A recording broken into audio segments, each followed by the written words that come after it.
Le jour où Graham Hayes enterra sa mère fut aussi le jour de son 22e anniversaire.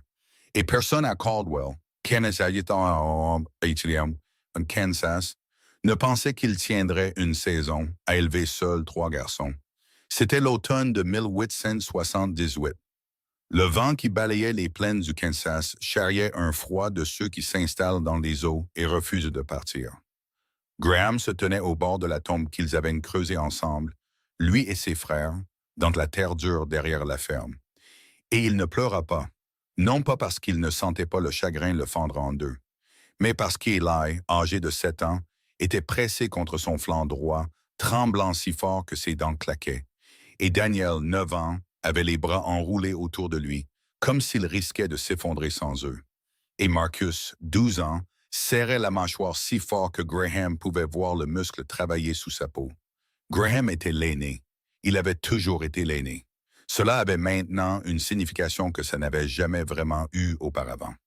Leur père, Hector Hayes, était mort 4 ans plus tôt quand un cheval s'était emballé sur la piste et l'avait projeté dans un ravin.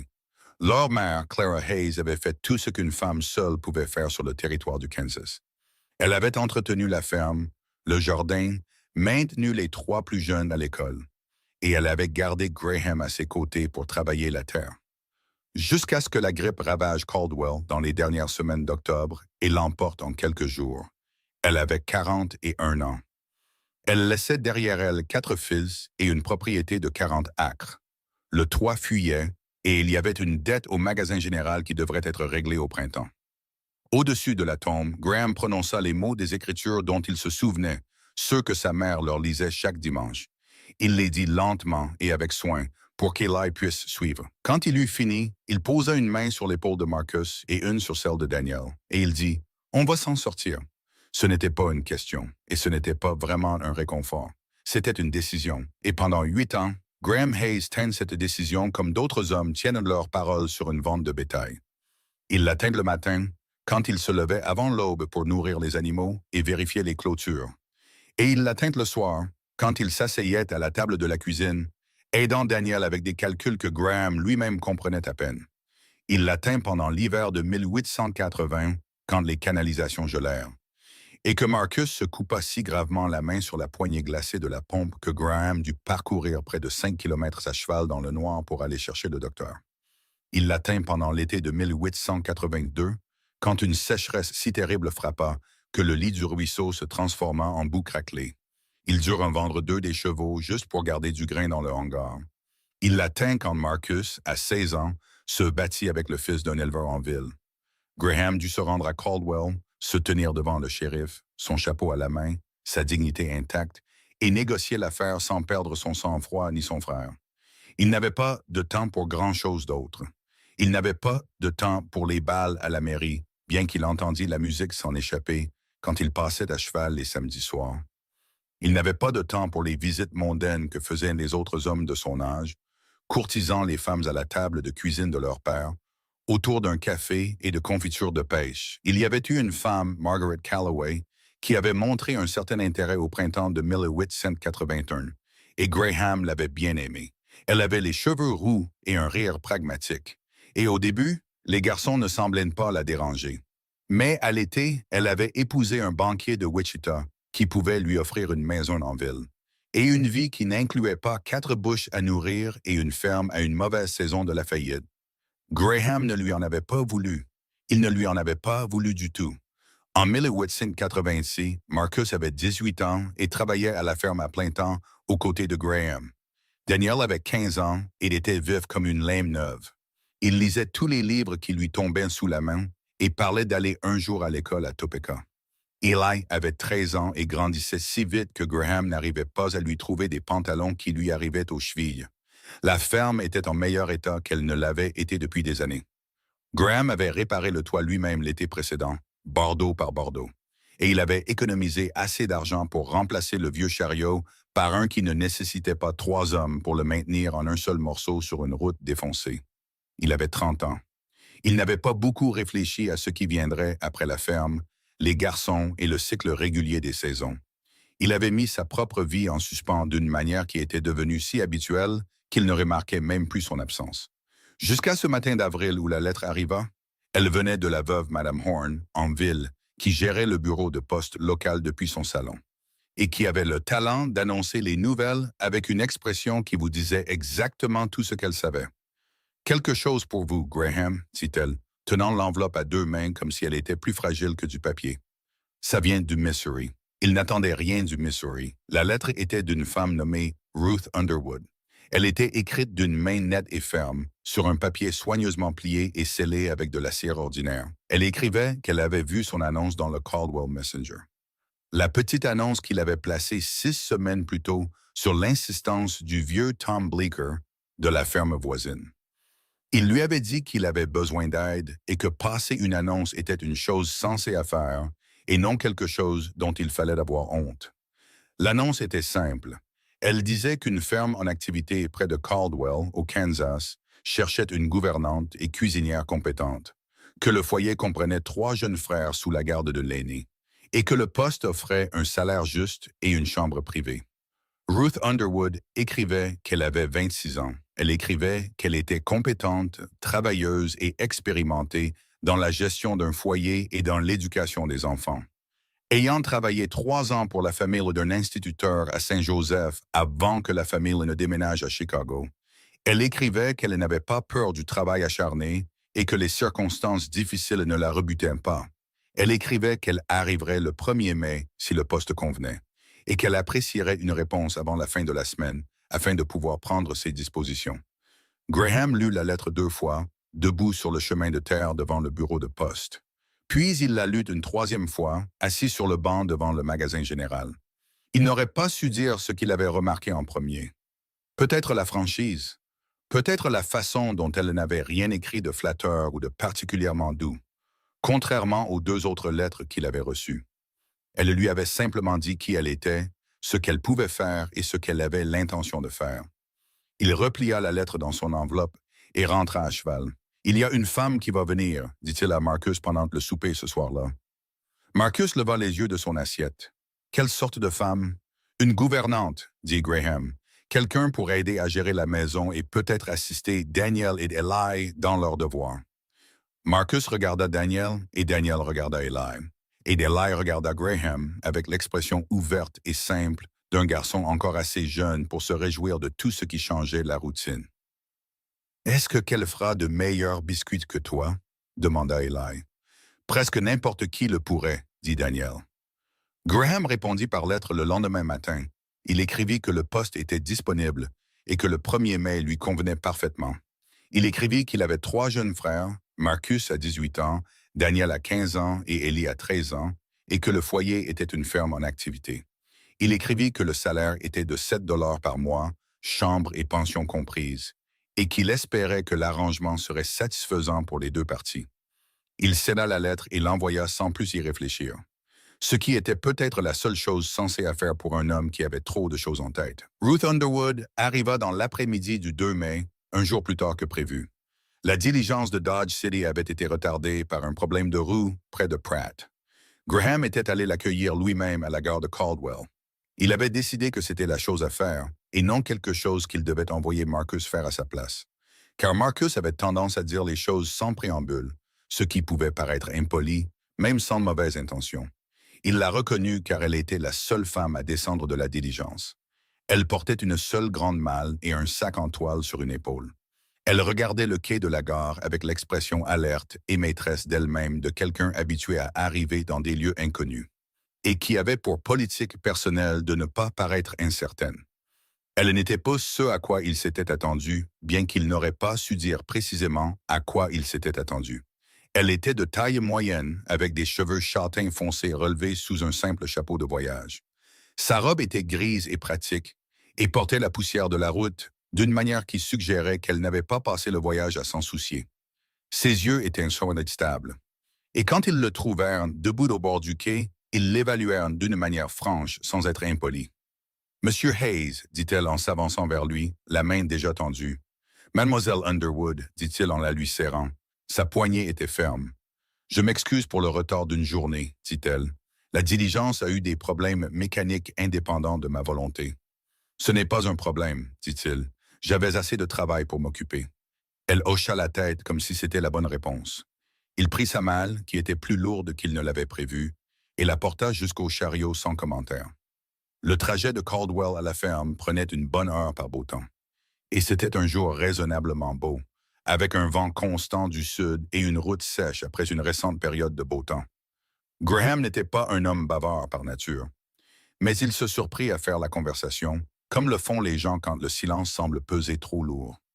Il lui parla de la ferme, de la superficie et du bétail, du puits, de la cuisine et du jardin que sa mère avait commencé et qu'il avait tenté d'entretenir avec un succès modeste.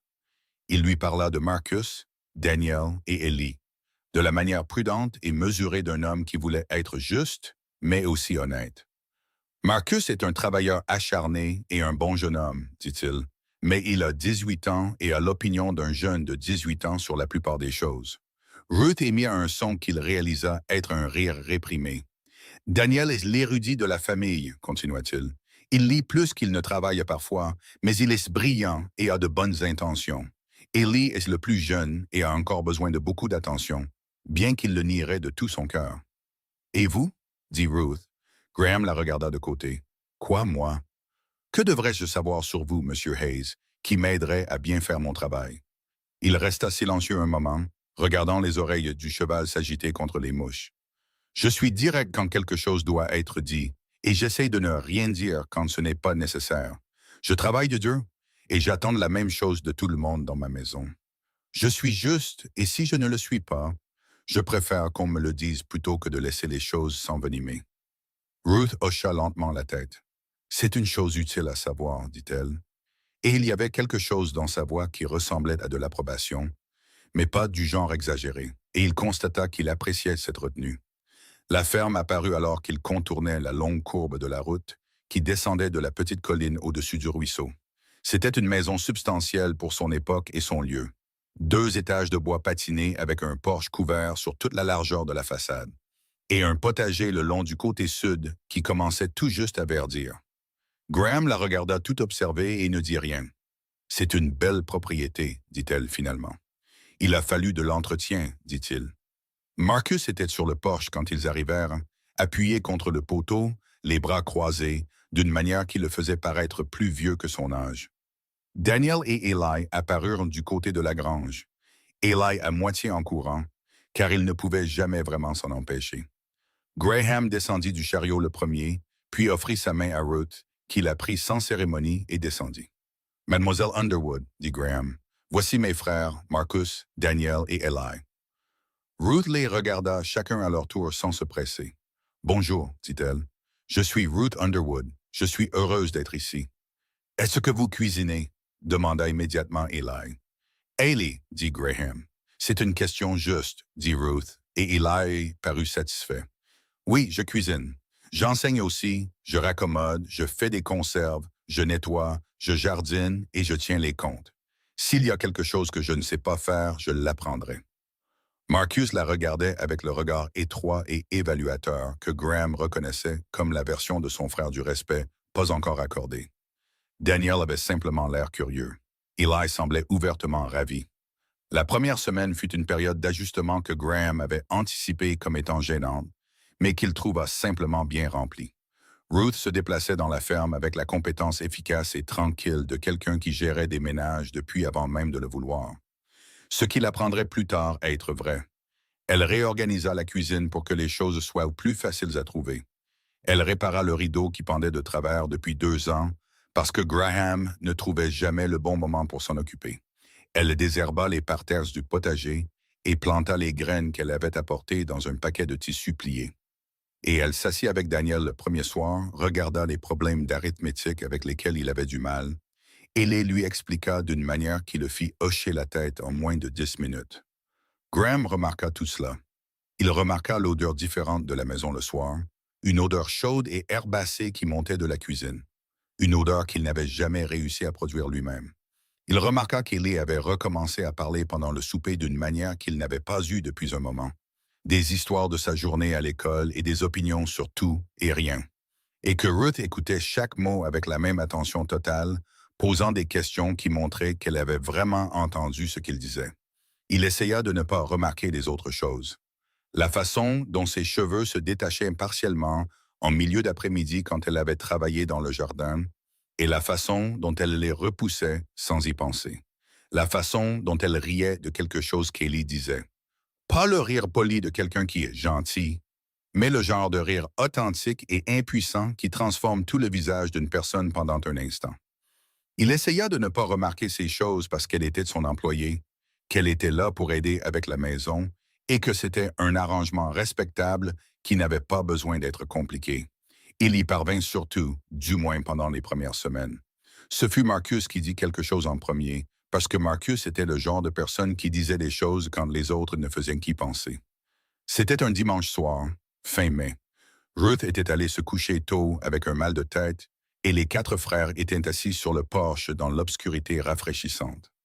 Les lucioles commençaient à apparaître, de petites lumières dérivant des hautes herbes le long du ruisseau. « Elle est bien, dit Marcus, sans plus de détails. « Elle est compétente, acquiesça Graham. « Je n'ai pas dit compétente, dit Marcus. « J'ai dit bien, il y a une différence. » Graham ne dit rien. « Elle sait que c'est difficile, dit Daniel doucement depuis son coin du porche où il avait lu jusqu'à ce que la lumière baisse. Elle ne prétend pas que c'est autre chose que ce que c'est. J'apprécie ça. Elle a appris à Eli à lire l'heure sur la bonne horloge, dit Marcus en parlant de l'horloge sur la cheminée qui avait appartenu à leur mère. Il ne laissait personne d'autre la toucher. Graham ne le savait pas. Les semaines se transformèrent en été et le travail devint plus lourd, comme toujours. Et Ruth s'intégra au rythme sans paraître peinée. Elle était levée avant les garçons la plupart des matins. Et Graham, qui était toujours le premier levé, commença à la trouver dans la cuisine quand il rentrait des premières corvées. Le café était déjà sur le feu et le pain levait déjà. Ils prirent l'habitude, dans ces premières heures du matin, avant que la maison ne se réveille, de parler de la manière silencieuse des gens quand le monde est encore calme et que la conversation a un poids différent. Elle lui parla de Saint-Joseph, dans le Missouri, habilité, où elle avait grandi. Son père avait été meunier, un homme stable qui travaillait dur et aimait ses enfants sans être particulièrement démonstratif. Sa mère était morte de la fièvre quand Ruth avait 11 ans. Un chagrin dont elle parlait simplement et sans théâtralité. De la manière dont les gens parlent des choses qu'ils ont portées assez longtemps pour en connaître précisément le poids. Elle avait 3 frères et sœurs plus jeunes, 2 frères et une sœur, tous adultes et dispersés maintenant. Son frère aîné était à Kansas City.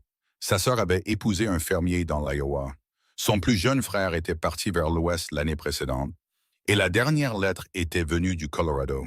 « Le Missouri vous manque ?» lui demanda Graham une fois, pendant la 3e semaine de juin, alors que la lumière du matin entrait, jaune et particulière, par la fenêtre de la cuisine. Ruth étalait de la pâte et ne s'arrêta pas en répondant. « Certaines choses me manquent, dit-elle. Le fleuve me manque. Le fleuve Missouri est une chose différente des ruisseaux d'ici. Il a sa propre voix. Les arbres du Missouri me manquent. Il y en avait plus. Le Kansas manque d'arbres, admit-il. Le Kansas a d'autres choses, dit-elle, et elle leva brièvement les yeux vers lui avant de se remettre à son travail. Il a cette lumière. Je n'ai jamais vu une lumière comme celle-ci ailleurs. La façon dont elle traverse les plaines le soir, c'est quelque chose. Graham regarda par la fenêtre la lumière du matin et pensa qu'il avait cessé de la voir parce qu'il avait grandi dedans. Il la regarda maintenant et essaya de la voir comme elle pourrait la voir. Il pensa qu'elle avait peut-être raison. Il commençait à trouver qu'elle avait souvent raison et que ce n'était pas une qualité irritante, mais une qualité qui clarifiait les choses. C'est un samedi de juillet que la question du bal de la ville fut soulevée. Les célébrations du jour des fondateurs de Caldwell étaient un événement incontournable de l'été. Et le bal à la mairie le samedi soir était l'événement social de l'année dans un comté où les événements sociaux étaient rares. Graham n'y avait pas assisté depuis des années. Il avait les raisons habituelles, les garçons, la ferme, l'épuisement d'une semaine de travail. Mais la vérité était qu'il avait aussi simplement cessé d'imaginer que des endroits comme les bals étaient encore pour lui. Ruth en parla sans motif particulier qu'il pût déceler, observant simplement qu'elle avait vu une annonce au magasin quand elle était allée chercher des provisions. Eli déclara immédiatement qu'il voulait y aller. Daniel dit qu'il supposait que ça pourrait être intéressant. Marcus ne dit rien, ce qui signifiait qu'il voulait y aller plus que les 2 autres réunis. Graham regarda Ruth par-dessus la table du souper et dit « Voulez-vous y aller? » Elle croisa son regard avec ce regard direct et simple qu'il avait appris à connaître comme étant simplement sa façon de voir les choses. Ça ne me dérangerait pas, dit-elle. Ça fait un moment que je n'ai pas assisté à un bal. Ils y allèrent, tous les 5, dans le chariot. Eli était assis à l'arrière, racontant une histoire si longue et compliquée qu'elle n'était pas encore terminée quand ils arrivèrent devant la mairie. Le bâtiment était décoré de lanternes et la musique jouait déjà. Un violon, une guitare et quelque chose de percussif que Graham ne put identifier de l'extérieur, mais qu'Eli identifia immédiatement comme un homme avec une planche à laver. Graham avait oublié ce que c'était que d'être dans une pièce pleine de gens qui ne travaillaient pas. Le bal du jour des fondateurs de Caldwell n'était pas une grande affaire. John Moyador, une grande affaire, loin de là, mais la salle était pleine, chaleureuse et bruyante de la manière facile d'une célébration qui n'avait pas besoin d'être autre chose qu'elle-même. Il se tenait près du mur avec une tasse de cidre et regardait Marcus se frayer un chemin sur la piste avec une file de la ferme à Peyton, qui le regardait tout l'été. Il regarda Daniel trouver un coin avec un autre garçon de son âge et entamer ce qui était clairement une conversation sérieuse sur quelque chose dont aucun d'eux n'allait bouger. Il regarda Ellie se faire entraîner par un groupe d'enfants de son âge et disparaître dans la foule. Ruth se tenait à côté de lui. Elle portait sa plus belle robe, un bleu foncé qu'il n'avait pas encore vu, et elle s'était coiffée différemment, moins attachée et plus lâche autour de son visage. Et il était conscient de tout cela d'une manière dont il avait appris à se méfier et dont il ne parvenait actuellement pas à se méfier. « Dansez-vous, Monsieur Hayes ?» demanda-t-elle. « Pas bien, dit-il honnêtement. Pas souvent. Ce sont des réponses différentes à des questions différentes, dit-elle. Il la regarda. Elle regardait la piste avec un demi-sourire qu'il avait déjà vu et qui lui donnait toujours l'impression d'être légèrement en retard dans une conversation qui n'avait pas tout à fait commencé. « Voudriez-vous danser ?» dit-il. « Je voudrais bien, dit-elle. Il n'avait pas tort de ne pas être particulièrement doué, mais elle était patiente et facile à suivre. Et à la deuxième danse, qui était plus lente, il ne pensait plus à ses pieds. Il pensait à la sensation de sa main dans la sienne, chaude et sûre, à son odeur propre et légèrement florale, qu'il ne pouvait nommer, et au fait qu'elle était assez proche maintenant pour qu'il doive détourner le regard de son visage périodiquement pour éviter de faire quelque chose d'imprudent. « Vous vous débrouillez bien, dit-elle doucement, ce qu'il comprit concernait la danse. « Merci, dit-il, ce qui concernait quelque chose qu'il n'avait pas encore dit. Sur le chemin du retour, les garçons étaient tous à l'arrière du chariot. Eli s'endormit 10 minutes après le départ. Daniel lisait à la lumière de la lune, qu'il prétendait suffisante.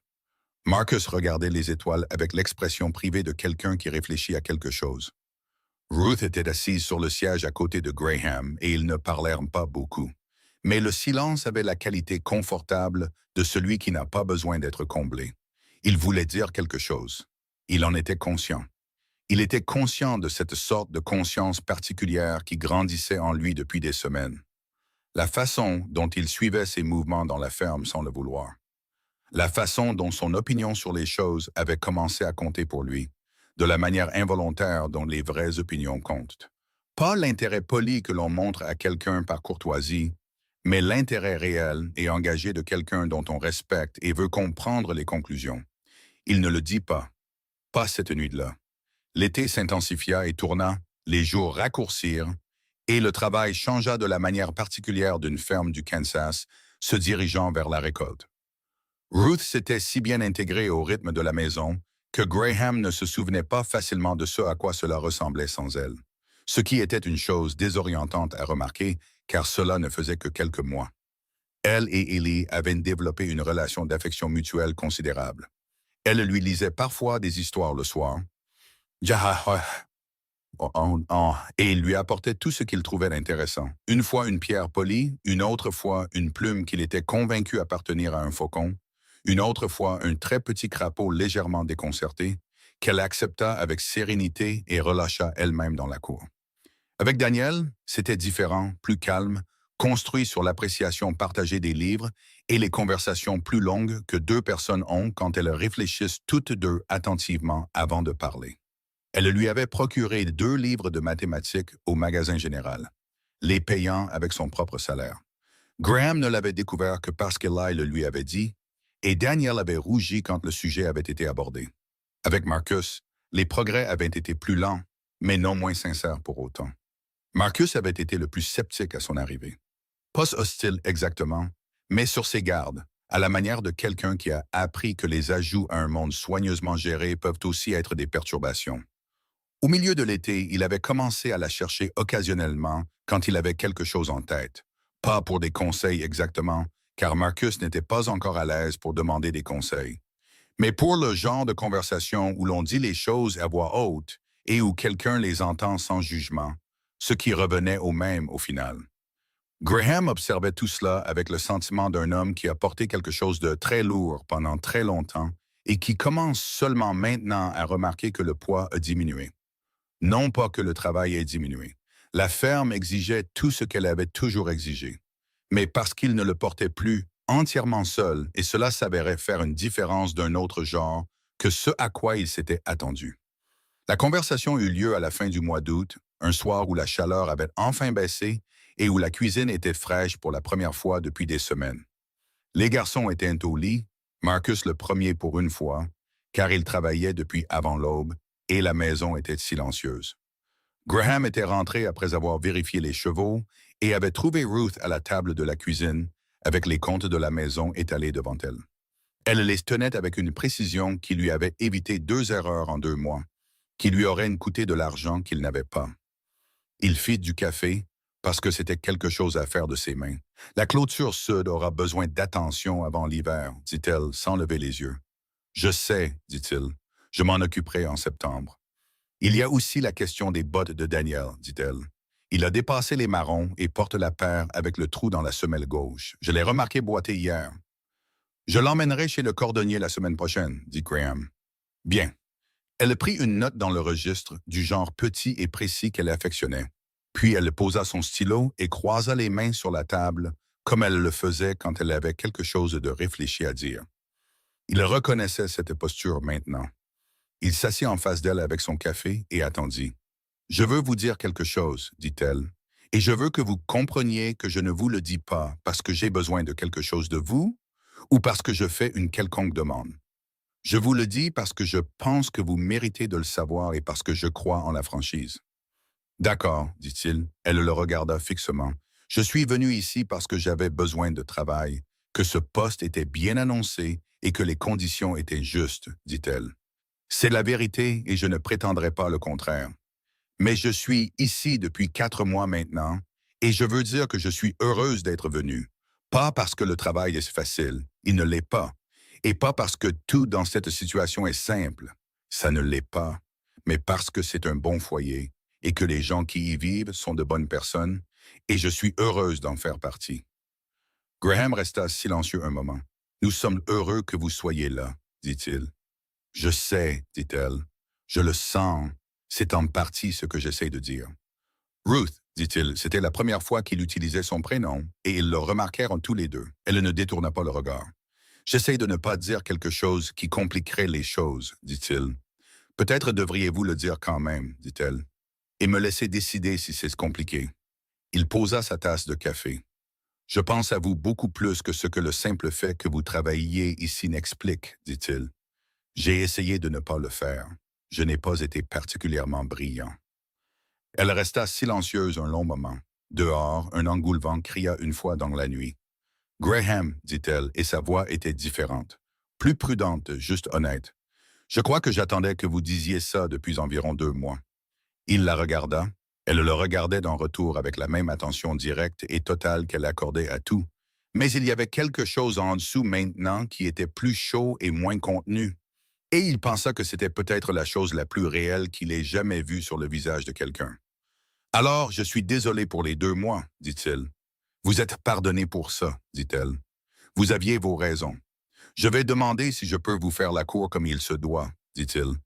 Parce que vous le méritez. Je ne vais rien précipiter ni rien supposer. Vous êtes votre propre personne. Vous avez vos propres projets. Je le sais et je veux être respectueux de cela. » Ruth le regarda avec une expression qui était presque de l'amusement, mais plus douce. « Graham Hayes, dit-elle, vous êtes l'homme le plus prudent que j'ai jamais rencontré. Est-ce un problème? » « Non, dit-elle. C'est l'une des choses que j'admire chez vous.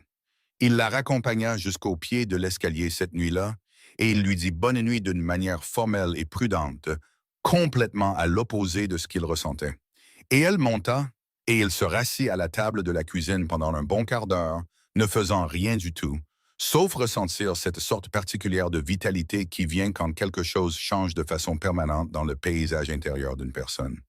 La cour ne fut pas rapide. Graham avait dit qu'il n'allait rien précipiter, et il le pensait. Mais elle avait une qualité d'inévitabilité croissante que tous deux ressentaient et qu'aucun d'eux n'essayait d'ignorer. Il lui apporta des fleurs sauvages du bord du ruisseau un mardi matin, avec une nonchalance si étudiée qu'elle les prit et dit merci avec une nonchalance tout aussi étudiée. Puis elle resta un moment au comptoir de la cuisine avec elle avant de les mettre dans le pot bleu sur le rebord de la fenêtre qu'elle n'avait jamais utilisé auparavant. Elle lui lisait parfois des histoires le soir, tirées de ce qu'elle lisait à ce moment-là, et il aimait le son de sa voix d'une manière qu'il avait du mal à décomposer. Le son lui-même, les mots, le fait qu'elle soit dans son salon près du feu, alors que dehors, l'obscurité du Kansas était immense et vide. Il lui parla de son père une fois, la version complète de l'histoire. Pas celle qu'il racontait aux gens, mais celle qu'il n'avait jamais vraiment racontée à personne. Sur la façon dont Hector Hayes avait été un homme dur, pas méchant, mais qui n'avait pas su être doux avec ses fils, et sur la façon dont Graham avait passé des années à essayer de donner à ses frères ce que son père ne lui avait pas donné, tout en sachant qu'il avait appris de son père quelque chose d'essentiel qu'il n'aurait pu obtenir autrement. L'éthique du travail, l'entêtement, le refus de laisser quoi que ce soit être la fin de tout. Ruth écouta, les mains jointes sur ses genoux et les yeux fixés sur lui. Et quand il eut fini, elle dit, « Vous êtes devenu le genre de père que vous auriez voulu avoir, et ce n'est pas une petite chose. »« Je suis leur frère, dit-il. Vous êtes les deux, dit-elle, et ils le savent. » Il y pensa longtemps. La fête d'automne passa, Marcus remporta le concours de tir, ce qui ne surprit personne qui le connaissait, et reçut le prix, une bouteille de bon whisky, avec une telle dignité que Graham dut s'efforcer de garder une expression neutre. Daniel rentra de l'école avec les meilleures notes de sa classe et annonça au souper qu'il avait écrit au collège d'enseignants de Topeka et reçu une réponse positive. Et la table devint silencieuse de cette manière particulière des bonnes nouvelles qui nécessitent un moment pour devenir réelles. Ruth tendit la main par-dessus la table et serra celle de Daniel. Et Daniel, qui avait 15 ans et n'avait pas l'habitude d'être ému, la regarda avec une expression de gratitude si ouverte que Graham dut baisser les yeux sur son assiette. Eli eut 14 ans en novembre et Ruth lui fit un vrai gâteau d'anniversaire, ce qu'elle n'avait dit à personne qu'elle faisait. Et l'expression sur le visage d'Eli quand il apparut sur la table était celle de quelqu'un à qui on a donné de manière inattendue quelque chose dont il ne savait pas avoir besoin. Novembre apporta une vague de froid précoce, plus dure que d'habitude. Graham et Marcus travaillèrent aux clôtures par un temps qui n'était pas fait pour ça, clouant des planches avec des doigts qui refusaient de coopérer. Ruth sortit à midi avec du café et du pain de maïs enveloppés dans un tissu. Elle se tint près de la clôture dans son manteau et les regarda travailler un moment avant de leur donner la nourriture. Marcus prit sa part et s'éloigna vers le poteau le plus éloigné, ce qui était prévenant de la manière dont Marcus était prévenant quand il pensait que personne ne le remarquait.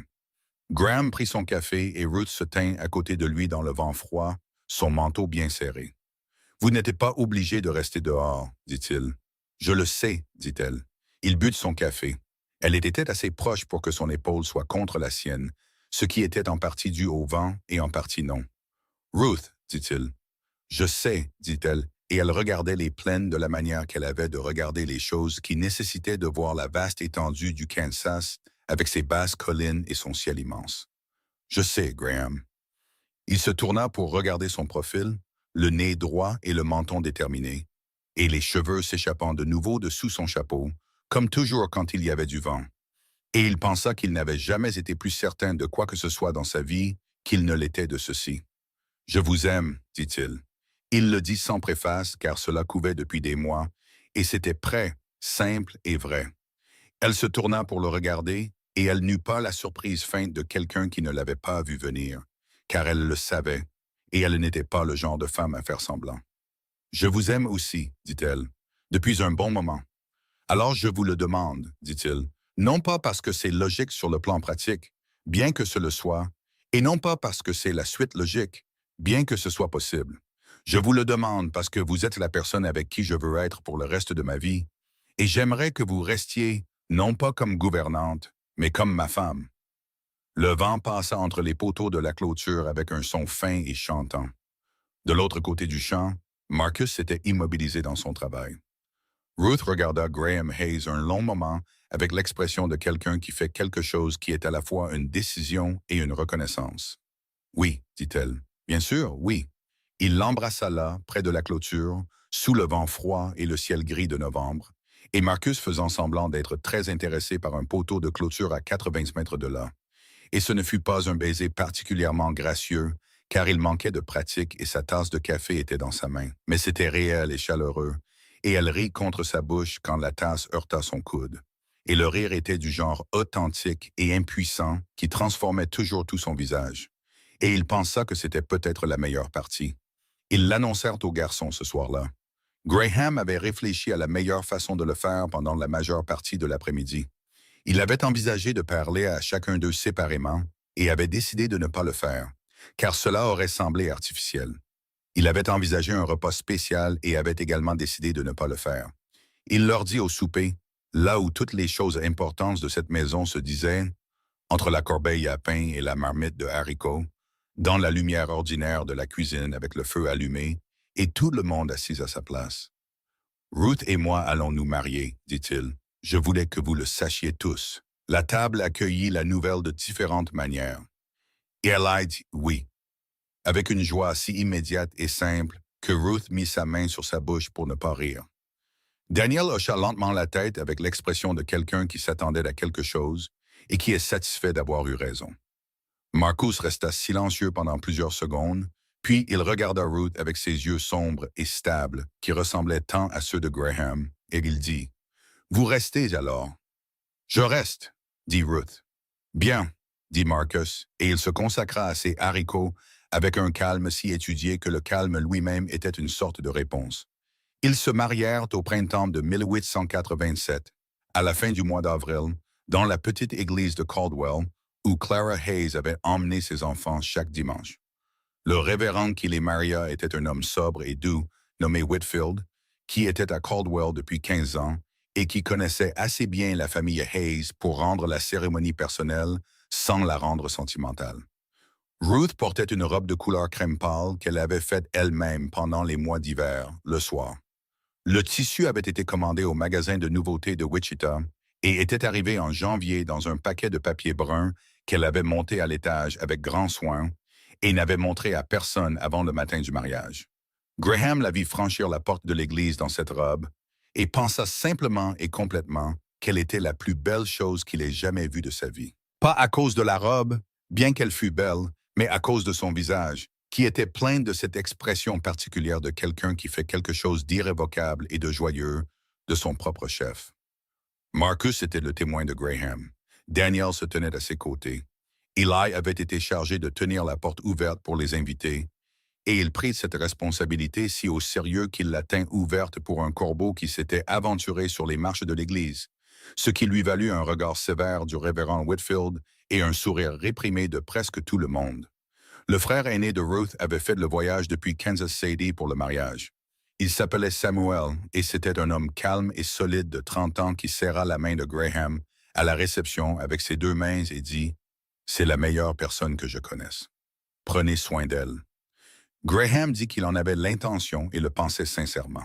La réception eut lieu dans le cimetière de l'église, dans la chaleur du printemps, avec de la nourriture que la moitié des femmes de Caldwell avaient apportée, car Ruth avait fait une forte impression sur la ville depuis son arrivée.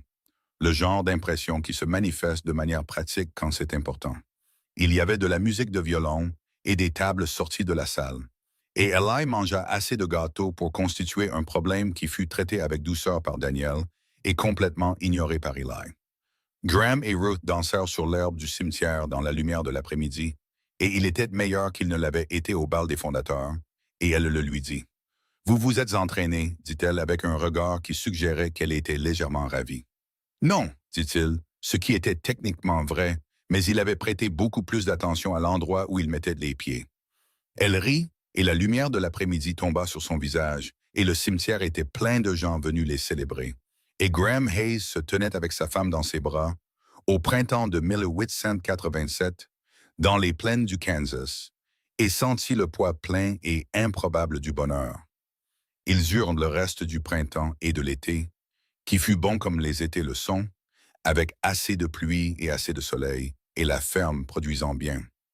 Ruth s'installa dans la vie, non pas comme quelqu'un qui s'adapte à quelque chose de nouveau, mais comme quelqu'un qui prend possession de quelque chose qui lui avait toujours été destiné. Une distinction que Graham observa et apprécia. Elle n'était pas la même personne qu'à son arrivée un an plus tôt, mais elle n'était pas différente au sens de quelqu'un qui se serait compromis. Elle était plus pleinement elle-même, et lui aussi.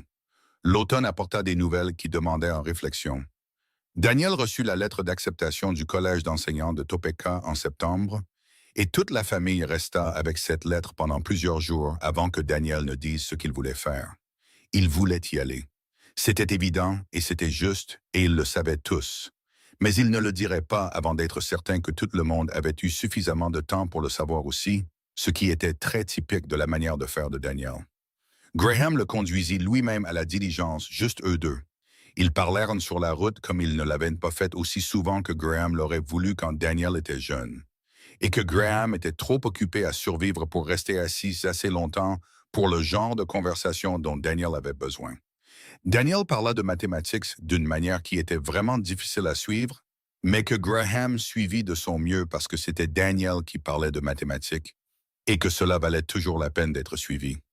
À la gare de la diligence, il serra son frère dans ses bras comme il l'avait toujours fait, de la manière dont les hommes des plaines s'étreignent, fermement et brièvement. Puis il le tint une seconde de plus que d'habitude. « Écris, dit Graham. Chaque semaine, dit Daniel, et il était parti. Les soirées d'automne étaient calmes, d'une manière qu'elles n'avaient pas été auparavant, mais pas vides. Ruth lisait. Graham travaillait sur les comptes ou examinait les plans pour le printemps avec Marcus. Il parlait facilement et longuement de tout et de rien. Et il découvrit que c'était l'un des plaisirs particuliers d'un mariage. Le fait d'avoir quelqu'un à qui parler des petites choses comme des choses importantes. L'accumulation quotidienne d'une vie partagée. Au début de l'hiver de 1887, Ruth lui annonça qu'elle était enceinte. Elle le lui dit le matin, dans la cuisine, là où toutes les choses importantes entre eux semblaient se produire. Elle le lui dit simplement, comme elle lui disait tout, debout au comptoir de la cuisine, les mains autour d'une tasse de café, le regardant avec ses yeux stables. Il ne dit rien pendant un moment. Puis il dit, « Tu vas bien? » « Je vais très bien, dit-elle. Il traversa la cuisine et la prit doucement dans ses bras. Elle s'appuya contre lui avec l'aisance de quelqu'un qui a appris l'architecture d'une autre personne et la trouve parfaitement juste. « Un enfant, dit-il. »« Oui, dit-elle. Ton enfant. Notre enfant. » Il s'accrocha à cela un moment. Il avait passé 8 ans à s'assurer que les enfants des autres grandissaient bien. Il n'avait pas beaucoup pensé aux siens, pas avant Ruth. Et puis il y avait pensé de manière abstraite, comme quelque chose de désiré, mais pas encore réel. Maintenant, c'était réel, et le sentiment était énorme, d'une manière qu'il n'avait pas anticipée. Pas effrayant, mais profond, comme quelque chose qui bouge dans la terre, loin en dessous. « Nous devrions le dire à Marcus et Eli, » dit-elle. « Oui, dit-il sans bouger. Dans un instant. » Elle rit doucement et resta où elle était. Ils le leur annoncèrent au souper ce soir-là. La réponse d'Eli fut immédiate et enthousiaste et impliqua une proposition pour que l'enfant soit nommé Eli Jr., quelles que soient ses caractéristiques, ce qui fut rejeté avec courtoisie. Marcus s'adossa à sa chaise avec l'expression d'un homme recevant d'une bonne nouvelle qui nécessite une reconfiguration de sa compréhension du monde. Puis il dit avec un calme parfait, « Il faudra construire une autre pièce sur le côté est de la maison. »« Je sais, dit Graham. Je pensais au printemps. »« On peut commencer la charpente en mars, dit Marcus. Je peux m'en occuper en grande partie. »« Nous le ferons ensemble, dit Graham. » Ruth écrivit à Daniel à Topeka. Sa réponse arriva en moins d'une semaine, une longue lettre pour Daniel, 2 pages complètes, ce qui constituait un écart considérable par rapport à sa correspondance habituellement brève et précise. Il était heureux, écrivit-il, et il serait à la maison l'été si le calendrier universitaire le permettait, ce qu'il avait l'intention de faire. L'hiver fut long et très froid, et la grossesse de Ruth progressa avec la qualité stable et simple d'une chose bien gérée, car Ruth appliquait à son propre corps la même compétence pratique qu'elle appliquait à tout le reste de sa vie. Elle ne restait pas inactive quand elle pouvait être utile, et Graham apprit à cesser de lui suggérer de se reposer sur un ton qui impliquait qu'elle ne pouvait pas se gérer elle-même, et à simplement lui faciliter la tâche de s'asseoir en s'assurant qu'il y avait toujours un endroit confortable pour s'asseoir près de là où elle travaillait. Il lui fabriqua un fauteuil à bascule en février. Il n'avait jamais construit de meubles auparavant, ou très peu. Il consulta le vieux Tom Bleecker de la ferme voisine, qui était un menuisier habile, et il y passa 3 semaines le soir dans la grange, rentrant chaque nuit avec de la sueur sur sa chemise et l'expression d'un homme engagé dans un projet qu'il prend au sérieux. Ruth dit, quand il l'apporta et le plaça près du feu, que c'était le plus beau fauteuil à bascule qu'elle ait jamais vu, ce qui n'était pas strictement exact. Il penchait légèrement vers la gauche, mais il était solide et il était fait pour elle, et elle s'y assit tous les soirs pour le reste de l'hiver. Le printemps arriva en mars avec la violence particulière d'un printemps du Kansas. Une semaine de chaleur, puis un gel sévère, puis la pluie, puis le vent, puis enfin la chaleur durable qui resta. Marcus et Graham construisirent la nouvelle pièce comme prévu, montant la charpente pendant un long week-end de beau temps et terminant les murs et le toit au cours du mois d'avril. C'était une petite pièce, juste assez grande pour un berceau et une commode, avec une fenêtre orientée à l'est qui captait la lumière du matin. Ruth y suspendit un rideau qu'elle avait cousu pendant l'hiver et resta longtemps dans l'embrasure de la porte à le regarder. « C'est bien, dit-elle doucement. » Graham se tint derrière elle, posa ses mains sur ses épaules et acquiesça. Le bébé arriva en juin de 1888, assisté par le docteur et par la voisine, Madame Pearson, qui avait assisté à plus de naissances qu'elle ne pouvait en compter, et qui arriva avec un calme qui était en soi un réconfort considérable. Graham s'assit sur le porche pendant la majeure partie du travail, car il n'y avait rien d'utile qu'il puisse faire à l'intérieur, et il était mieux dehors qu'à faire les 100 pas dans le couloir, bien qu'il ne fût pas immobile. Il fendit du bois qui n'avait pas besoin d'être fendu. Il parcourut la longueur du porche 7 fois. Il s'assit, se leva et se rassit. Marcus apparut à un moment donné et s'assit sur les marches du porche sans parler, ce qui était une forme de compagnie plus efficace que les tentatives de réconfort de la plupart des gens. Le cri du bébé traversa la fenêtre en fin d'après-midi, et Graham fut à l'intérieur en quelques secondes, dépassant Madame Pearson, qui s'écarta avec un sourire entendu.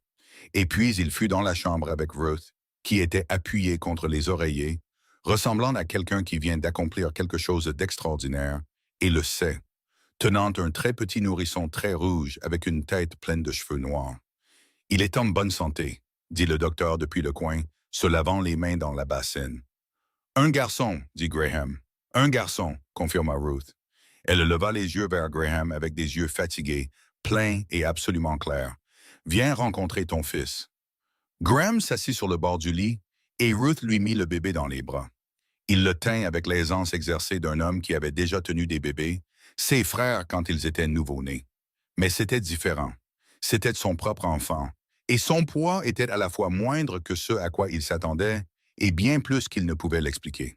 « Il te ressemble, » dit Ruth. « Il ressemble à un navet, » dit Graham, ce qui était une évaluation honnête. Ruth rit faiblement mais sincèrement, et le bébé ouvrit les yeux un instant et regarda Graham avec le regard ancien et flou du nouveau-né. Ils l'appelèrent James, d'après le grand-père maternel de Graham. James Hector Hayes, le deuxième prénom étant celui de son père, car Graham avait fait la paix avec la mémoire de son père, comme le font les gens lorsqu'ils deviennent des adultes capables de sentiments plus complexes envers des hommes compliqués. James était un bon bébé, ce qui était l'expression de Ruth pour dire qu'il dormait selon des schémas prévisibles, mangeait avec un sérieux déterminé et semblait trouver le monde plus intéressant qu'alarmant. En août, il s'était bien rempli et en septembre, il montrait des signes d'une personnalité qui allait être considérable. Graham dit à Ruth, autour de leur café du soir, qu'il pensait que l'enfant allait être le plus têtu de toute la famille. Et Ruth dit qu'elle ne parierait pas là-dessus. Daniel rentra à la maison en août pour 3 semaines, ce qui correspondait exactement à la durée autorisée par le calendrier universitaire avant le début du trimestre d'automne. Il était différent dans les petites choses qui rendent une personne différente après une année passée loin de l'endroit où l'on a grandi. Plus réservé, plus à l'aise avec le silence, avec une franchise d'opinion qui avait toujours été là, mais qui était maintenant plus affirmée. Il tint James avec des bras prudents et maladroits la première fois, puis avec une confiance croissante au fil des semaines de sa visite. Et James, qui était un bébé de 2 mois avec des opinions, semblait trouver la voix de Daniel particulièrement apaisante, ce que Daniel nierait avoir remarqué, mais que tout le monde observa. Ellie, qui avait maintenant 15 ans et devenait un jeune homme avec une part considérable de l'entêtement de Graham et un sens de l'humour tout à fait original, avait pris plus de responsabilités à la ferme pendant l'hiver de la grossesse de Ruth et ne les avait pas rendues. Il était doué avec les chevaux d'une manière naturelle et non enseignée, et Marcus le laissait s'occuper du travail plus complexe du bétail avec un soin qui était à la fois confiance et supervision. La ferme se portait mieux qu'elle ne l'avait fait depuis des années. Graham avait pris plusieurs bonnes décisions au cours des 2 saisons précédentes, en faisant une rotation des cultures d'une manière que Tom Bleeker avait suggérée et qui avait considérablement amélioré le sol, et en ajoutant un petit nombre de bovins supplémentaires dont le revenu complétait les revenus des cultures, ce qui équilibrait les choses lors d'une année de mauvais temps. Il n'était pas un homme riche et ne le serait probablement jamais. Mais il était solvable, et la dette envers le magasin général qui pesait sur la ferme depuis la mort de Clara Hayes avait été entièrement réglée à l'été de 1887. Il pensait souvent à sa mère, non pas avec le chagrin qui ne guérit pas, mais avec la gratitude pour quelqu'un qui vous a appris plus que vous ne saviez que vous appreniez. Il pensait qu'elle aurait aimé Ruth, il en était presque certain. Elles avaient la même qualité de ne pas perdre de temps avec des choses sans importance, la même qualité d'être véritablement intéressées par les gens qui les entouraient, et la même capacité à faire paraître une chose difficile possible par le simple fait de continuer à y travailler. Les années passèrent.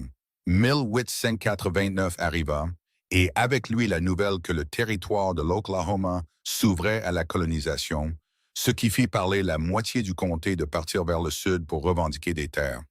Marcus avait écouté tout cela avec l'attention prudente de quelqu'un qui pensait à quelque chose qu'il n'avait pas encore dit. Et finalement, au printemps de 1889, il s'assit avec Graham et Ruth à la table de la cuisine après le souper et exposa ce à quoi il avait pensé.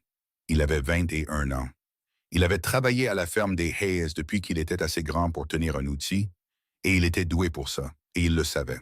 Mais il y avait quelque chose en lui qui voulait sa propre terre, sa propre exploitation, quelque chose qu'il aurait construit pour lui-même comme Graham avait construit celle-ci.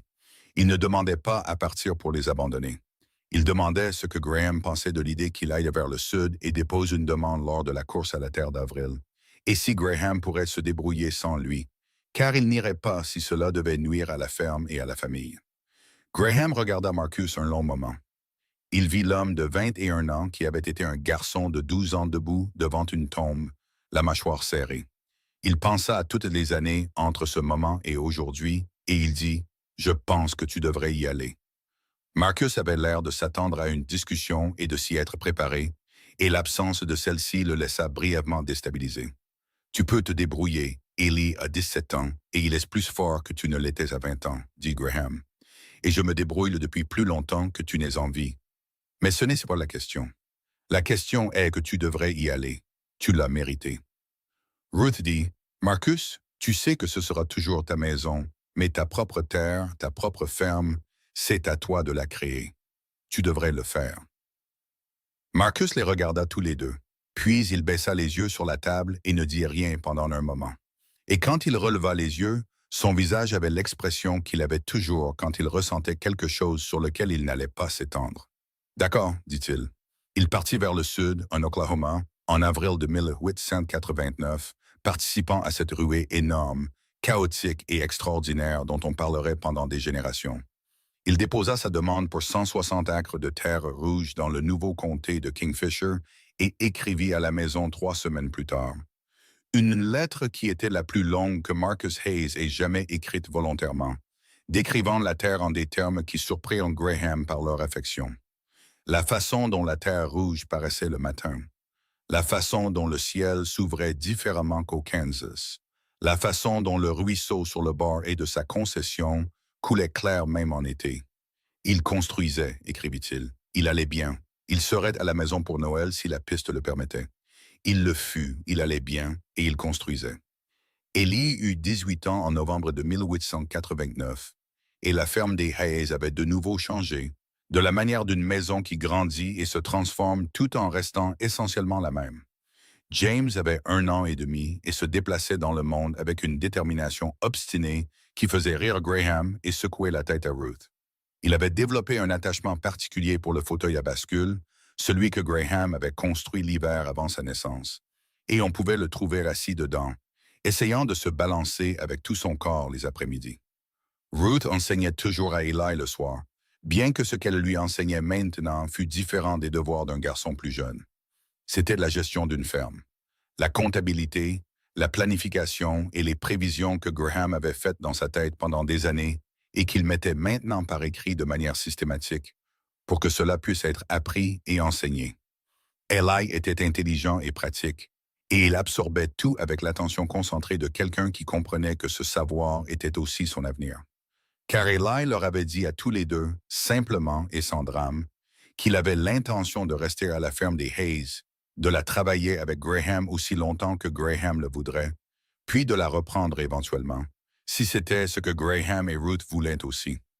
Graham avait dit que c'était le cas, avec un sentiment de justesse qui s'installa en lui comme le font les choses vraies. Ruth était de nouveau enceinte à la fin de 1889. Elle l'annonça à Graham de la même manière directe et sans fioriture qu'elle lui disait tout, debout dans la cuisine au petit matin. Et il la serra dans ses bras de la même manière que la première fois, doucement et sans mots pendant un moment. Puis il dit, « Je vais construire le fauteuil à bascule mieux cette fois. » « Le premier est parfaitement bien, dit-elle. Il penche vers la gauche, dit-il. James l'adore, dit-elle. James ne sait pas encore que les chaises sont censées être droites, dit Graham. Elle rit contre son épaule et il la tint dans la cuisine, tandis que la lumière du matin entrait, jaune, par la fenêtre, et que la ferme commençait à s'éveiller autour d'eux. Les bruits des animaux et l'appel lointain des oiseaux, et son fils dormait à l'étage, et sa femme était dans ses bras, et ses frères faisaient leur chemin dans le monde. Et il pensa qu'aucune version de son jeune moi n'aurait pu imaginer ce moment exact, cette plénitude particulière. Le deuxième bébé arriva en juillet de 1890, un soir de grande chaleur. Cette fois, Graham ne fendit pas de bois inutilement. Il s'assit dans la cuisine avec un verre d'eau et les comptes, qu'il examina méthodiquement, parce que c'était quelque chose à faire, et parce qu'il devait être fait, et parce qu'il avait appris de la première fois que l'attente était plus supportable si ses mains étaient occupées. Eli s'assit avec lui pendant la majeure partie du temps, disant peu, ce qui ressemblait beaucoup à Marcus, et très peu à Lily d'il y a 5 ans. Le bébé était une fille. Elle sortit avec une voix qui fit cligner des yeux le docteur et rire Madame Pearson. Ruth l'attend et regarda Graham avec une joie si radieuse et épuisée qu'il dut s'asseoir. Ils l'appelèrent Clara, d'après la mère de Graham. Clara Ruth Hayes, le deuxième prénom étant celui de Ruth. « Elle a tes yeux », dit Graham assis sur le bord du lit avec sa fille dans ses bras pour la première fois, regardant le petit visage sérieux. « Elle a tes poumons », dit Ruth sèchement. Et Graham rit, et la petite Clara ouvrit les yeux à ce son et sembla le trouver satisfaisant. Les années suivantes furent des années de construction. Pas frénétiquement comme les premières années avaient été construites, par nécessité et avec à peine assez, mais régulièrement et avec intention. La ferme grandit modestement et durablement. Eli devint une partie essentielle de son fonctionnement. Puis le principal, à mesure que Graham se retirait progressivement. Non pas parce qu'il en était incapable, mais parce que c'était juste, parce que c'était maintenant la ferme de Eli, autant que celle de n'importe qui. Graham travaillait encore tous les jours et travaillerait jusqu'à ce qu'il ne le puisse plus. Mais le poids était différent maintenant, et c'était ainsi que cela devait être. James passa de bambine à un enfant avec des opinions énormes et un génie particulier pour négocier de petits avantages, ce que Graham observait avec un mélange d'exaspération et d'admiration, et que Ruth gérait avec une fermeté patiente qui était généralement efficace. À l'âge de 5 ans, James pouvait monter à cheval avec une certaine compétence, connaissait les noms de tous les animaux de la ferme et avait développé une amitié avec Eli basée entièrement sur la volonté inépuisable d'Eli d'expliquer les choses en détail. Clara était une enfant plus calme que James, ce qui ne surprit personne qui avait vu James en action. Mais calme n'était pas la même chose que passif, et à l'âge de 3 ans, il était clair qu'elle avait l'entêtement de son père et la franchise de sa mère en part si égale que la combinaison allait être quelque chose à prendre en compte. Daniel rentrait à la maison quand il le pouvait, ce qui n'était pas aussi souvent que Graham l'aurait souhaité, mais plus que la distance et les exigences d'une jeune carrière d'enseignant dans une école de Topeka n'auraient raisonnablement dû le permettre. Il apportait des livres pour James et pour Clara, et il se disputait avec Eli sur les méthodes agricoles d'une manière qui était principalement amicale et parfois animée. Et il s'asseyait avec Graham et Ruth sur le porche le soir et parlait de tout sous le ciel du Kansas. En 1892, il écrivit pour annoncer qu'il avait rencontré quelqu'un. Elle s'appelait Alice, elle enseignait dans la même école et elle était originaire du Kansas, une femme de Salina. Il écrivit à son sujet avec la précision prudente d'un homme décrivant quelque chose de très important pour lequel il n'avait pas encore le vocabulaire, ce qui était la manière de Daniel. Mais sa présence était dans chaque ligne. Il l'amena à la maison à l'été de 1893, et elle était exactement ce que Daniel choisirait. Petite et précise et débordante d'une intelligence qu'elle distribuait avec une désinvolture qui ne faisait pas sentir les autres inférieurs. Elle et Ruth se trouvèrent immédiatement, de la manière dont certains types de femmes le font, avec une reconnaissance mutuelle qui ne nécessite pas de longues présentations. Marcus rentra à la maison pour Noël cette année-là avec ses propres nouvelles. Il écrivait depuis plusieurs mois à propos d'une femme nommée Joanne, une femme dont la famille avait également revendiqué des terres en Oklahoma et dont le père élevait du bétail sur les terres voisines. Il avait demandé la permission de son père, écrivit-il, et elle avait dit oui, et ils se marieraient au printemps. Le Noël de 1893 fut le plus rempli que la ferme des Hayes ait connu depuis que Clara Hayes était en vie pour la remplir. Marcus et Graham s'assirent sur le porche la veille de Noël, après que tout le monde soit allé se coucher, dans la nuit froide et claire, avec un ciel si plein d'étoiles qu'il ressemblait à une dispute. Et Marcus dit, « Tu as bien fait, Graham. Tout ça, tu l'as bien fait. » Graham dit, « Nous l'avons tous fait, toi plus que nous. » Marcus dit, « Je sais ce que tu as abandonné. Je le savais quand j'avais 12 ans et je le sais maintenant. Je ne l'ai juste jamais dit. » « Tu n'avais pas besoin de le dire, dit Graham. « Si, dit Marcus, j'avais besoin de le dire au moins une fois. » Il resta silencieux un moment. « Merci. » Graham regarda les étoiles et sentit l'air froid, la terre solide sous ses bottes et la chaleur de la maison dans son dos. Et il dit, « C'est elle qui m'a sauvé. Tu sais, Ruth. » « Je sais, dit Marcus. « Je me débrouillais, dit Graham. Je maintenais tout à flot. Mais je ne vivais pas. Pas pleinement. Elle m'a fait revivre. Je ne savais pas que j'avais arrêté avant qu'elle n'arrive et que quelque chose en moi ne redémarre. » « Elle savait dans quoi elle s'engageait, dit Marcus. « Elle est venue quand même. Elle est venue à cause de ça, corrigea Graham. Elle m'a dit un jour qu'elle avait lu mon annonce et pensé, « C'est un homme qui a besoin d'aide, qui le sait et qui n'a pas honte de le dire. » Et elle respectait ça plus qu'un homme qui n'avait besoin de rien. Marcus le regarda de côté. « Elle a dit ça, plus ou moins, dit Graham, de la manière dont elle a dit les choses. » Marcus se tourna de nouveau vers les étoiles. « Elle est bonne pour toi, dit-il, et tu es bon pour elle. C'est aussi simple que ça. » « La plupart des choses réelles sont simples en leur centre, acquiesça Graham. Ils restèrent assis dans le froid et l'obscurité un peu plus longtemps avant de rentrer. Ruth était réveillée quand Graham monta, ou elle dormait et se réveilla quand il entra, ce qui revenait au même après des années à partager une chambre. Elle était allongée dans le noir, et il s'assit sur le bord du lit pour enlever ses bottes. « Marcus a dit quelque chose, dit-elle. »« Oui, acquiesça Graham, quelque chose qui devait être dit. » Oui, elle resta silencieuse un moment. « Tu vas bien? » Il s'allongea à côté d'elle dans la chambre froide, et elle se tourna vers lui avec la familiarité aisée des années. Il passa son bras autour d'elle et dit, « Je vais mieux que bien. Je vais mieux que bien depuis longtemps. Je n'arrête pas de le remarquer. »« Bien, dit-elle. Moi aussi. » Le matin de Noël arriva avec du givre sur des fenêtres et l'odeur du café de Ruth et de quelque chose qui cuisait déjà. Et la maison s'anima de la manière dont les maisons le font quand elles sont pleines de gens heureux d'y être. James, qui avait 5 ans, fut debout avant tout le monde et fut trouvé par Eli assis sur les marches du porche dans le froid, regardant le ciel s'éclaircir. Il expliqua que c'était nécessaire car il attendait quelque chose, mais ne put être plus précis. Clara, à 3 ans et demi, dormait encore, ses cheveux noirs étalés sur l'oreiller et ses petits poings sous son menton.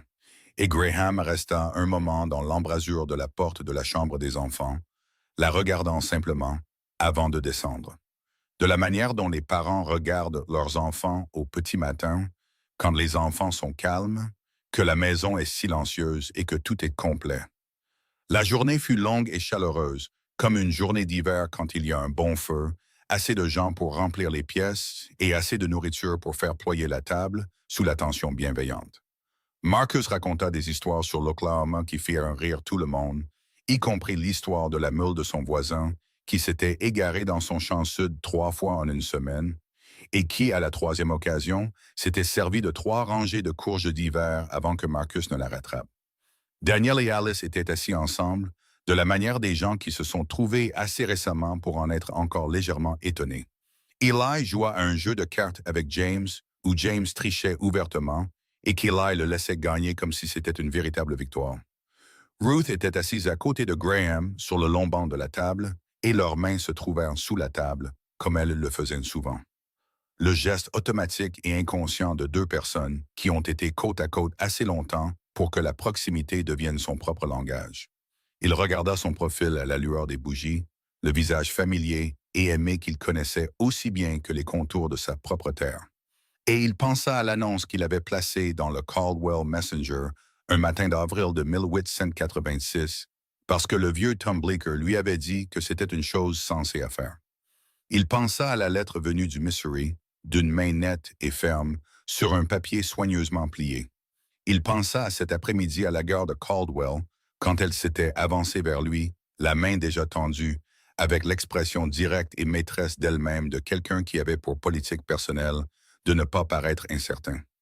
Il pensa à tout cela, puis il pensa au fait que sa vie réelle, sa texture, son poids et sa couleur avaient été transformées par cette lettre, par cette femme, par ce jour, qu'elle était arrivée pour aider, était restée par amour et avait fait de cette vie dure, belle et balayée par les intempéries, quelque chose de plus riche qu'il n'avait su l'imaginer pour lui-même. Daniel croisa son regard par-dessus la table et fit la grimace d'un homme qui voit quelque chose, le reconnaît et en est heureux. Et Graham lui rendit sa grimace. Et Marcus, qui remarquait tout ce qui se passait à n'importe quelle table où il était assis, se permit un très petit et très privé sourire. Les années suivantes furent de bonnes années. Pas simples, car les vraies années ne sont pas simples. Et les plaines du Kansas distribuaient leurs difficultés particulières comme elles l'avaient toujours fait.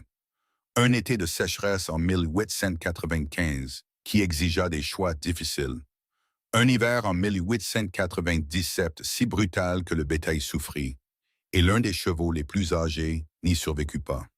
Mais c'était des difficultés qui pouvaient être gérées, qui furent gérées parce que la ferme était saine, la famille était forte, et les 2 personnes au centre de tout cela avaient construit entre elles quelque chose qui tenait sous la pression. Daniel et Alice se marièrent en 1894 et déménagèrent à Topeka, où Daniel enseigna et Alice continua d'enseigner jusqu'à la naissance de leur premier enfant en 1896. Marcus et Joanne firent de leur ferme en Oklahoma quelque chose de substantiel, et en 1898, ils avaient 2 enfants et un troisième en route. Et Marcus était devenu le genre d'homme à qui le comté de Kingfisher confiait ses affaires, siégeant au conseil local et achetant 40 acres supplémentaires au nord de sa concession. Eli ne se maria jamais, un choix qu'il fit tranquillement et sans regret apparent, refusant 2 opportunités que le comté lui offrait parce qu'il disait être content, et que le contentement n'était pas une petite chose. Il fut le cœur de la ferme des Hayes dans les années où Graham et Ruth commencèrent à se retirer, la gérant avec une compétence qui était sa propre sorte d'héritage. James Hayes devint un jeune homme qui avait la carrure de son père et l'esprit de sa mère, et une inclination pour les chevaux que rien au monde n'allait détourner. À l'âge de 16 ans, il faisait le commerce de chevaux aux ventes du Comté avec une habileté qui surprenait des hommes 2 fois plus âgés et un don naturel pour identifier les qualités d'un animal que les autres manquaient. Graham le regarda au ventre un après-midi d'automne et pensa que c'était ça, avec les enfants. Ils devenaient quelque chose que vous n'aviez pas spécifié, quelque chose de plus particulier que votre planification, et c'était toujours plus intéressant que ce que vous auriez pu inventer pour eux. Clara était l'érudite, ce qui ne surprit personne qui l'avait connue depuis le début, et ce qui ravissait Daniel chaque fois qu'il rentrait en visite. Elle lisait avec le même appétit que Daniel, et elle avait un talent pour les mathématiques qu'elle appliquait à tout ce qui l'entourait, mesurant, calculant et estimant avec la précision aux yeux vifs de quelqu'un qui trouve les nombres non pas abstraits, mais profondément et pratiquement beaux. À l'âge de 12 ans, Ruth lui enseignait avec le même livre de mathématiques qu'elle avait obtenu pour Daniel. Et toutes les deux s'asseyaient à la table de la cuisine le soir, faisant des choses avec les nombres que Graham pouvait suivre à moitié, puis perdait complètement, et il le leur disait, ce qui faisait rire Clara. Il aimait être fait rire par sa fille. Il aimait beaucoup de choses dans sa vie qu'il ne s'était pas attendu à aimer, qui lui étaient venues par les 8 années de dure ténacité, la lettre d'avril du Missouri, et la femme qui était arrivée avec sa malle, son sac en toile et son expression directe et maîtresse d'elle-même, et qui était restée parce qu'ils avaient construit ensemble quelque chose qui valait la peine de rester.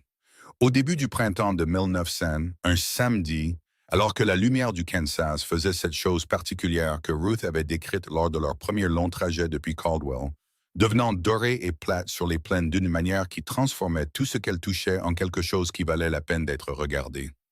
Ils étaient assis sur le porche en fin d'après-midi. Le siècle était nouveau. La ferme était stable.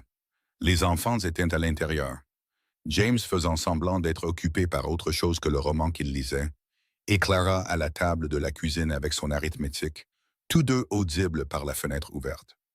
Ruth avait les mains autour d'une tasse de thé, et Graham était dans le fauteuil qu'il avait construit pour lui-même quand il avait construit le sien, le compagnon du fauteuil à bascule qui penchait et qui avait été déplacé de la cuisine au porche quelques années auparavant.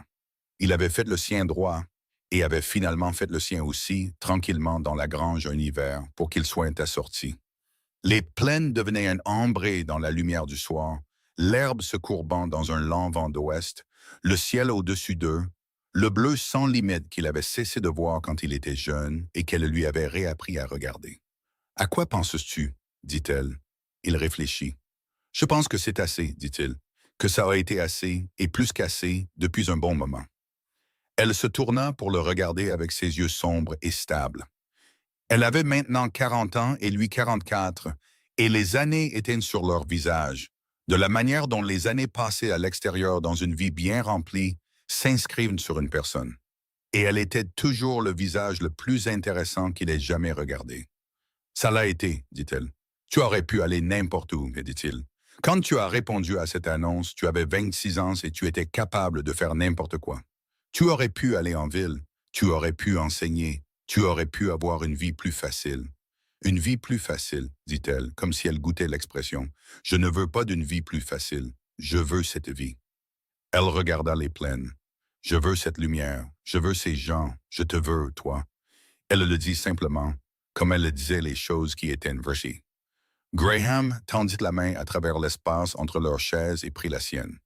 Et elle tourna sa paume vers le haut et tint la sienne, comme elle le faisait toujours, avec la certitude confortable de quelqu'un qui sait exactement où sa main doit être. « Merci d'être venu, dit-il. Merci d'être resté. » Elle le regarda et dit, « Merci d'avoir demandé. » Les engoulevents commençaient, les premiers d'entre eux criant au-dessus du ruisseau dans l'air chaud du soir, de la même manière qu'ils avaient crié la nuit où il lui avait dit pour la première fois ce qu'il ressentait. Debout à la table de la cuisine, avec les comptes de la maison entre eux, et la vérité trop présente pour être contenue. Il pensait souvent à cette nuit-là et était reconnaissant pour chaque moment depuis. Clara cria quelque chose à James et James répondit avec l'irrévérence d'un garçon de 17 ans très sûr de ses opinions. Et Clara répondit avec une précision d'argument qui fit que Ruth serra plus fort la main de Graham et réprima un sourire. « Elle dirigera le monde un jour, dit Ruth. Ou au moins le comté, dit Graham. Le comté d'abord, acquiesça-t-elle. Le soir tomba sur la ferme des Hayes comme les soirs y étaient tombés pendant les 22 ans où Graham l'avait entretenu, et pendant les 14 ans où Ruth l'avait entretenu à ses côtés. Les animaux étaient calmes, le blé était rentré. La clôture le long du champ sud avait été remplacée à l'automne et se tenait solide contre le vent du printemps. Les 4 murs de la maison contenaient tout ce qui comptait, et le porche les contenait tous les deux dans la lumière ambrée. Et la plaine s'étendait, large, réelle et pleine de la beauté particulière que Ruth était arrivée ici en sachant voir et qu'elle lui avait réappris à voir. Et il n'y avait rien de laissé en suspens, rien de non dit, rien à résoudre. C'était assez. C'était, à toute mesure applicable à une vie, plus qu'assez.